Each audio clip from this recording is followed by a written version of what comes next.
আলহামদুলিল্লাহ ওয়াসসালাতু ওয়াসসালামু আলা আশরাফিল আমবিয়া ওয়াল মুরসালিন ওয়া আলা আলিহি ওয়া সাহবিহি আজমাইন।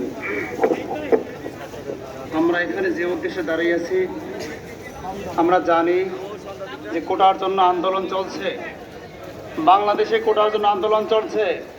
অর্থাৎ আমরা জানি এই বাংলাদেশে মুক্তিযোদ্ধা যারা হয়েছে বর্তমানে টাকার মুক্তিযোদ্ধা, বর্তমানে তারা টাকা দিয়া এই মুক্তিযোদ্ধার সনদ কিনেছে। যখন এই আওয়ামী লীগের উপরে যখন হামলা করে এরাই কিন্তু করছে, এরাই করার পরে যখন দেখেছে ধরা পড়বে তখন এই আওয়ামী লীগের পক্ষে তারা কাজ করছে আর বলে যে আমি মুক্তিযোদ্ধা ছিলাম, মুক্তিযোদ্ধা কাজ করেছি। আসলে এরা মুক্তিযোদ্ধা না, এরা ভুয়া মুক্তিযোদ্ধা।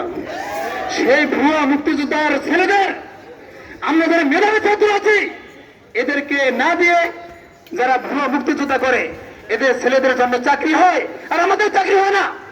এমনকি আমি এক জায়গায় সরকারি চাকরি পরীক্ষা দিয়েছি, আমি পরীক্ষা দেওয়ার আমি পাশ করেছি, আমি রিটার্নে পাশ করার পরে আমাকে ভাইবা নেয় নাই, অথচ আমার পাশে একই সাথে ভাইবা দিয়েছি, সে পোষ্যকটা ছিল, তার চাকরি হয়েছে।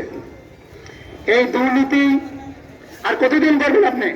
আপনি মনে করেন সমস্ত দল আপনার পক্ষে যাবে, সমস্ত মানুষ আপনার পক্ষে যাবে? মুক্তিযুদ্ধ করবেন ছেলেকে, মুক্তিযোদ্ধা হয়েছে তার ছেলে হবে, তার ছেলে করতে করতে কি আপনি কি করবেন?